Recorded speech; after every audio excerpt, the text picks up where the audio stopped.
The Three Musketeers. Digimon's group of badass gunslingers. MagnaKidmon and his dark side Abergele based on Billy the Kid, Beelstarmon based on what I used to fantasize about when I was a kid, and Gundramon, the American dream, a kid. But recently it has been confirmed that the Three Musketeers have been added to Digimon Story Time Stranger in all their 3D greatness, and wow, they look good. But looking at this made me think, what are their evolution lines?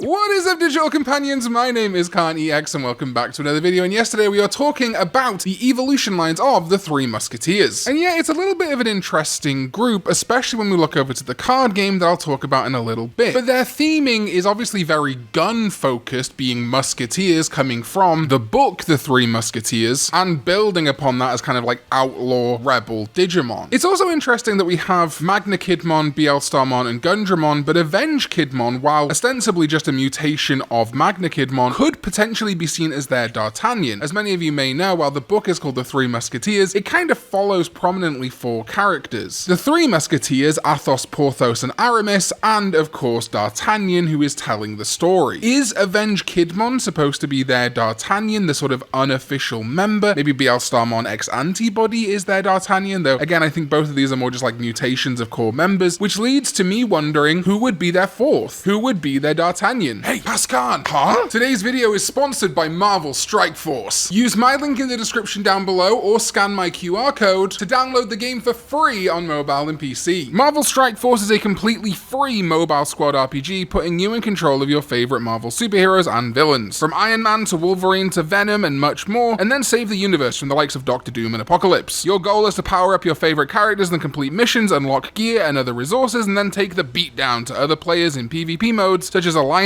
War and Arena, where you can wipe the floor with them. And if you're a new player, unlike me, don't worry. You can unlock up to 17 total characters within the first 30 days, including Spider-Man, Thor, Captain America, and more favorites. Marvel Strike Force is constantly evolving with tons of game modes. There's the campaigns, Blitz, and Arena, but also the Alliance War, where every week players face off in a gigantic alliance battle, raids, and cosmic crucible. There is so much potential in this game to create a well-balanced team which keeps gameplay dynamic and engaging, like creating synergy between characters of the same faction, say the Avengers or the X-Men, and taking you to victory. That good team composition and synergy is key to mastering Marvel Strike Force and unlocking its full tactical potential. Also, during August, be sure to check out the brand new versions of Mr. Fantastic and Invisible Woman, inspired by the new film. Unlock these two characters by participating in the Fantastic Force event, which will be live throughout July until August 17th. And to celebrate Marvel Studios' Fantastic Four first steps, Marvel Strike Force is giving away the full Fantastic Four team for free. For a limited time, use promo code MSF4 to unlock Mr. Fantastic, Invisible Woman, The Thing, and Human Torch. This team will help you climb out of the early game and set you up for success in PvP modes like the Arena and Alliance War. Use your newly unlocked Fantastic Four team from the promo code to obtain these new characters to climb to the top of the Arena leaderboards. The MSF4 promo code will be available until September 30th, 2025. And don't forget to use my link or scan my QR code to check out the game, and thank you to Marvel Strike Force for sponsoring this video. Okay, let's keep going. So yes, the Three Musketeers, as many of you may be aware, is now an archetype, a trait in the Digimon TCG, and it's kind of created so that all of these can have a really merged evolution line. You know, a lot of these cards will have text which lets them ignore their color evolution in favor of digivolving from a Digimon with the trait Three Musketeers. Because of that, it's also a tricky one to decide who lines up with who, as well. Of course, color-based decks are a factor. It has become much less the case, especially with archetypes like the Three Musketeers. You have to run mono or mostly mono-colored decks. Now, I do quite like the idea of them all having a shared evolution line, like one line that then diverges at the mega level. And we can kind of see this in the TCG. For example, Deputymon is basically one of the first common denominator champions that these three received, being able to digivolve into Three Musketeers back in BT6. And we didn't see a bigger upswing in Three Musketeer stuff till like BT21 21, and EX7. There's also something to be said about Satellamon, who is a Appmon who has been added to the Three Musketeers. I have never felt more vindicated about using Appmon in Evolution Lines videos than this instance. The purple and black card mean it can also tie into the Gundramon side of EX7. However, visually, of course, Satellamon looks a lot like MagnaKidmon and Abergele, but also it kind of, to me, makes sense, especially as a Scopemon evolution, we'll get into that in a minute, as a Beelstarmon pre-evolution. But let's say, just for the fun of the video, that they all get their own designated evolution line. Which one makes the most sense for them? Well, obviously, the card game very heavily indicates that Impmon would be Beelstarmon's rookie. It makes sense. Beelstarmon is ostensibly a Beelzemon variant, so its roots originating in Impmon make a ton of sense. I'm going to talk about that whole connection when I do my idea for a kind of less Three Musketeers TCG oriented line, but stick with it. Then I think very clearly in the TCG is Scopemon. It can digivolve off a level 3 with Three Musketeers in its traits. It's a level 4, and wow, I've really never noticed it before, but that headpiece is super Impmon and Beelzemon family-esque. Putting it right next to Impmon and into Beelstarmon, or indeed Beelzemon, it works fantastically. Scopemon just has it all going on. It's very gun-focused as an Appmon, and yeah, like I say, that visual similarity to the Impmon family cannot be understated. Then, yeah, I think Satellamon makes sense. It's another Three Musketeers purple Digimon, and while there wasn't a BT21 Beelstarmon to go along with it, it still feels more in the Beelstarmon wheelhouse to me. Now, if I were to go with something more ideal for me, something to match more into the kind of wicked outlaw vibes that Beelstarmon has and that kind of feminine energy, I would actually start with Petite Mammon. This is a very Impmon-esque looking Digimon that was in Digimon V-Tamer, and to me, at least one of them read more feminine. I don't know, maybe that's me reaching. Then, yeah, I actually really like Scopemon here. I think it makes a ton of sense. However, something that might get a little bit tricky, especially in the current card game, is that, and I can't believe I've never seen this connection before, but Systemon Noir would be a fantastic Beelstarmon pre-evolution at the champion level. It's a nun with guns. Like, that leading into Beelstarmon makes so much sense. You know, she's going from the more pure nun who discovers how to kick ass to maybe leaving the church and going out on her own and becoming a cowboy. Now, yes, this would cause issues in English-speaking parts of the world because we tend to still get Systemon Noir replaced with Systemon CL after the whole Cyber Sleuth controversy. But let's not forget, even in Cyber Sleuth, well, they have kind of changed this now. CL still kept Noir's guns until they gave her more of her own personality, so really either of those would work, but I think the black dress of Systemon Noir specifically leads us beautifully into the connective tissue of Lady Devimon, who, yeah, doesn't have a gun, but does have an X antibody just like Beelstarmon X antibody. If you're less concerned with guns, I do like the more spooky evolution branch I've talked about before, Ghostmon to Witchmon, and then either keeping the red going to Arukenimon, or still being Lady Devimon and finally Beelstarmon. However, I really have grown fond of Scopemon here. I also want to touch on this, and that is that Beelstarmon has some sort of relationship with Sparrowmon. This association with Sparrowmon comes from Cross Wars and the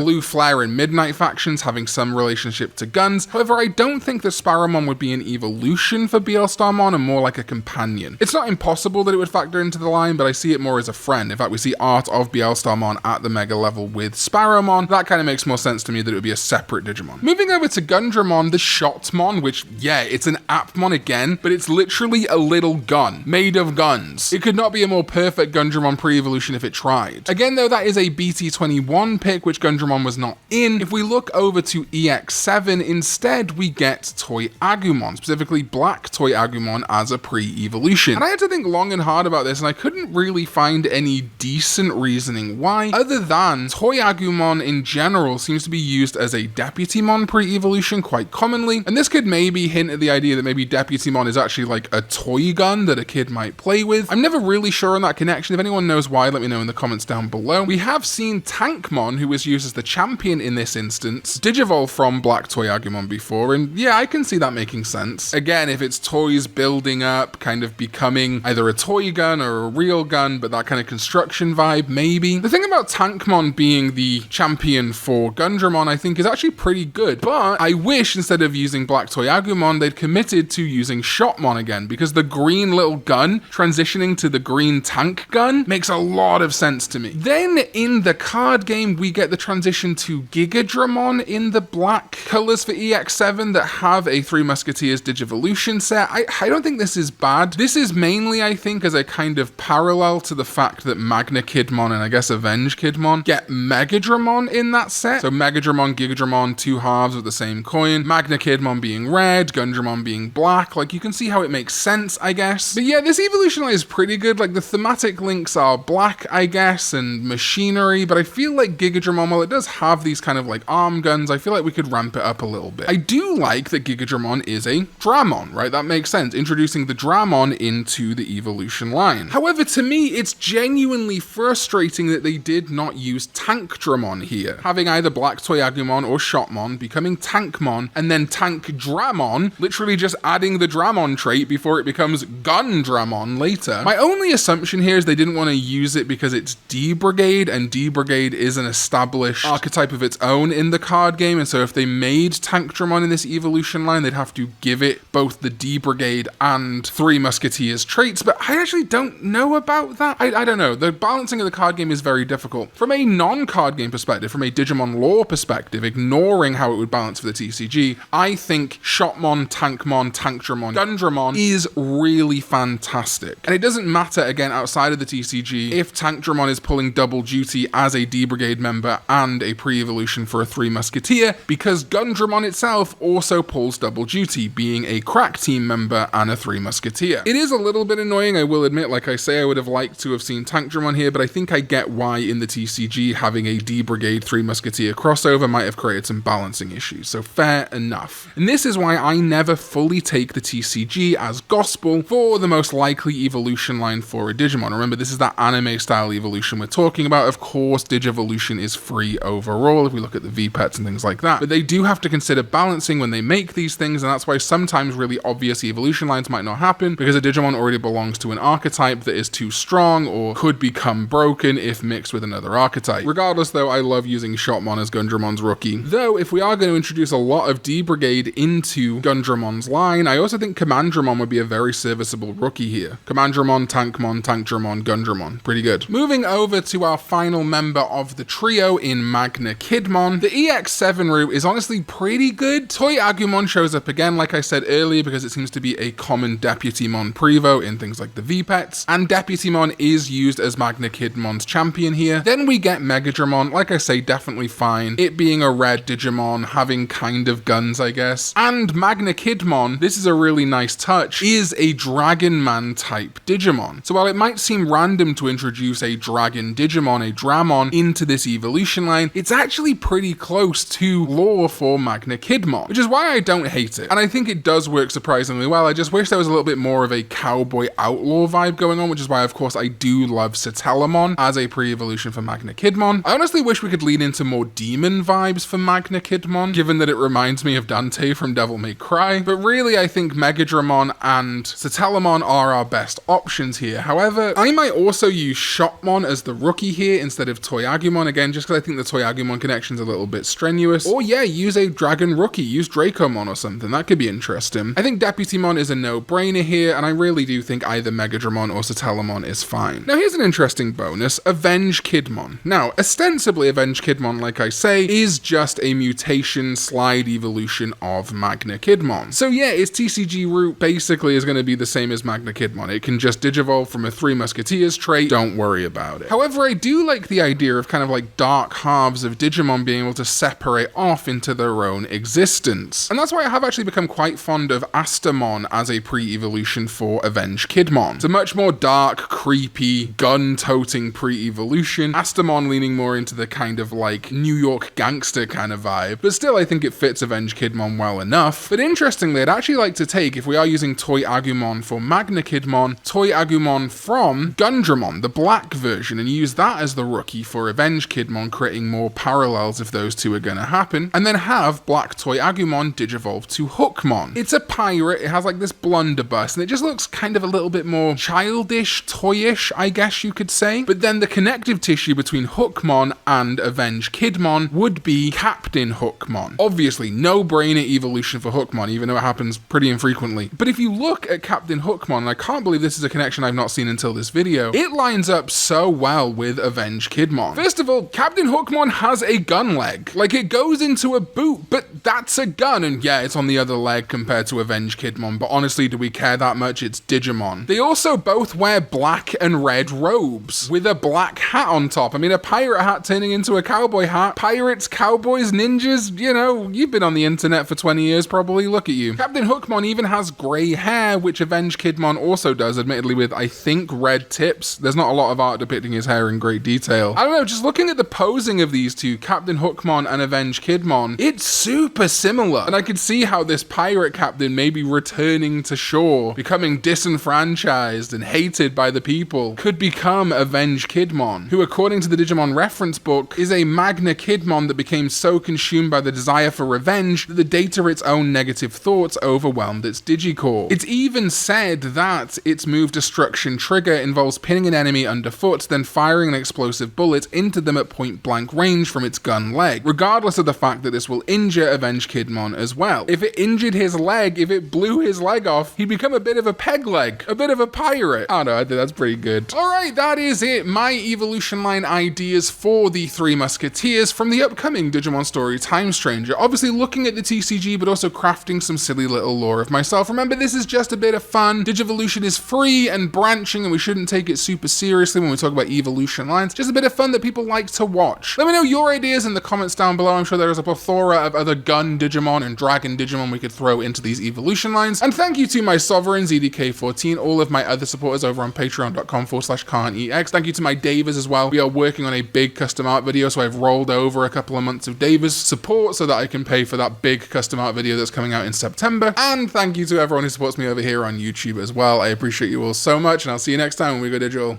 Bye-bye.